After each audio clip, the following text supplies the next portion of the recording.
सर्वेभ्यो नमो नमः। आज की वीडियो में हम 9वीं कक्षा का सिलेबस देखेंगे। 9वीं कक्षा का जो सिलेबस जो 2 टर्म में बटा हुआ है। फर्स्ट टर्म में क्या आ रहा है केवल अभी वही देख रहे हैं। इसके पेपर के बाद फर्स्ट टर्म के पेपर के बाद सेकंड टर्म का सिलेबस आपको बता दिया जाएगा। तो फर्स्ट टर्म में आपके केवल 4 चैप्टर आ रहे हैं। चैप्टर कौन कौन से हैं वो आप नोट करिए। चैप्टर हैं आपके पहला, दूसरा, तीसरा और 5वां। ठीक है। पहले पाठ का नाम क्या है? भारतीय वसंत गीति है। दूसरे पाठ का नाम है स्वर्ण काक है और तीसरा पाठ है गोदोहनम और 5वां पाठ है सूक्ति मुक्तिकम। केवल यही 4 पाठ आपको पढ़ने हैं। और पाठ में से क्या आता है? पैराग्राफ आता है जिसमें से आप प्रश्न छांट के लिखते हो, प्रश्नों के उत्तर लिखते हो। जैसे पहला पाठ में क्या श्लोक हैं, तो पहले पाठ के श्लोक आ जाएगा एक, उसका अन्वय करो। ठीक है। अन्वय की वीडियो हमने बना रखी है, आप वहाँ पे जाकर के देख सकते हैं कि अन्वय का प्रश्न कैसे हल करना है। बहुत आसान तरीके से समझाई है। एक आपका श्लोक में से प्रश्नों के उत्तर छांटने आते हैं पेपर में। और जो आपके कहानी वाले चैप्टर होते हैं जैसे स्वर्ण काक है और गोदोहनम, ठीक है, ये जो चैप्टर हैं इनमें से क्या करेंगे, कहानी को क्रम से लिखना आता है। मतलब लाइनें लिखे दे देते हैं आपको 8 लाइनें और वो उल्टी सीधे क्रम में लिखी होती हैं।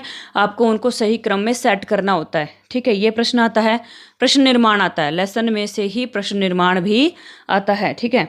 और फिर आखिरी पाठ जो आपका सूक्ति मुक्तिकम है, ये भी श्लोक वाला है, सेम जो पहले पाठ में आ रहा है कि अन्वय करिए और श्लोक में से प्रश्नों के उत्तर छांट के लिखिए।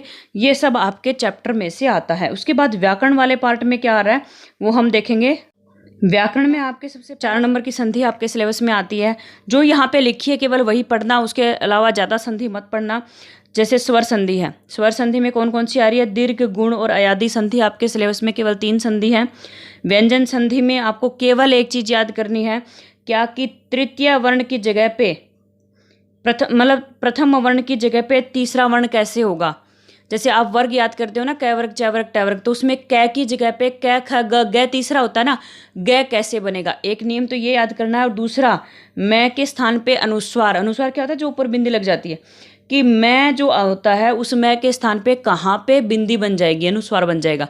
ये 2 नियम याद करने हैं। और तीसरा नियम आपका विसर्ग संधि का है कि विसर्ग को ऊ कैसे, ऊ मतलब ओ कैसे होएगा। ये आपको नियम याद करने हैं। उसके बाद आपको शब्दरूप कुछ याद करने हैं। शब्दरूप कैसे होंगे कि पहले आपको पुल्लिंग याद करना है जो अकारांत होगा, यानी कि बालक के जैसे शब्दरूप आपको याद करना है। बालक याद करिए, बालक के जैसे जो भी होंगे सब याद हो जाएंगे। फिर जिनके अंत में ऊ आता है, साधु के जैसे शब्दरूप। उसके बाद फिर आ जिनके अंत में आता है, लता के जैसे शब्दरूप। फिर बड़ी ई जिनके अंत में आ रहा है, मतलब नदी के जैसा शब्दरूप। फिर सर्वनाम शब्दरूप हैं कुछ, वो आपको याद करने हैं। सर्वनाम शब्दरूप में कौन कौन से आ रहे हैं? सर्वनाम शब्दरूप में है आपका अस्मद और युष्मद। ठीक है, अस्मद और युष्मद शब्दरूप हैं। उसके बाद धातु रूप आपको कौन कौन सी धातु याद करनी है और कौन कौन से लकार में याद करनी है वो देखेंगे।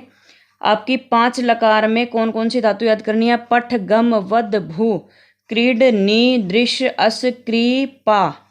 ये धातु आपको 5 लकारों में याद करनी है। फिर उसके बाद है 2 धातु सेव और लभ, ये आपको केवल लट और लरिट 2 ही लकार में याद करनी है।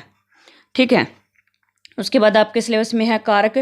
कारक को ध्यान से देखिए आप। कारक बहुत ही हम उसके में लेवल में कर लेते हैं, बहुत ज़्यादा बड़े लेवल पे कर लेते हैं, लेकिन आपको ध्यान रखना है जो कारक है ना, कारक में आपको जो द्वितीय विभक्ति है उसमें केवल 4 नियम याद करने हैं कि परितः के साथ लगती है द्वितीय, निकषा, प्रति और बिना। मतलब ये 4 शब्द होंगे जिनके पास साथ द्वितीय विभक्ति लगती है। अब कैसे लगती है तो कारक की वीडियो हमने बहुत अच्छी बनाई हुई है, अब वो देख सकते हैं कि किस तरह से ये नियम लगते हैं। तृतीया में आपको केवल ये शब्द समझने हैं, चतुर्थी में ये, पंचमी में ये शब्द, यानी कि ये शब्द जहाँ मिल जाए ना वहाँ पे यही विभक्ति लिखनी है जो इसके सामने लिखी हुई है। षष्ठी में ये होते हैं और सप्तमी में ये होते हैं। मतलब कारक में केवल यही नियम याद करने, आपको ज़्यादा नहीं करने। अब प्रत्यय कौन कौन से आपको करने हैं? 4 प्रत्यय हैं आपके सिलेबस में, कत्वा, तुमुन, ल्यप और कत्वतो। ये 4 प्रत्यय आपको करने हैं। फिर गिनती आपको 1 से 100 तक याद करनी है और विशेष रूप से 1 से 4 जो है वो आपको विशेष रूप से करनी है, क्योंकि जो गिनती वाला प्रश्न है वो विशेष रूप से इन्हीं शुरू की 4 पे डिपेंड करता है। ठीक है। उसके बाद उपसर्ग आपको करने हैं। उपसर्ग बहुत सारे हैं, लेकिन आपको जो यहाँ पे लिखे हुए हैं केवल उन्हीं को समझना है, उन्हीं को करना है। कौन कौन से यहाँ पे लिखे हैं? आ, वि, प्रति, उप, अनु, निर, प्र, अधि, अप, नि और अव। इनकी वीडियोज जो ये सिलेबस की में है ना, उनकी वीडियो हम बना देंगे, बहुत अच्छी वीडियो हम बना देंगे, तो आप उसको देख के अच्छे से समझ लेना और पेपर के हिसाब से आप उसको देख लेना, ठीक है। तो इस तरह से हमने आपको ये सिलेबस बता दिया है। फिर भी कोई डाउट हो तो आप कमेंट करके पूछ सकते हैं, और अगर ये वीडियो पसंद आए तो लाइक, शेयर और सब्सक्राइब कीजिए, और इससे संबंधित जो भी सुझाव हैं वो आप हमारे कमेंट बॉक्स में लिख सकते हैं। धन्यवाद।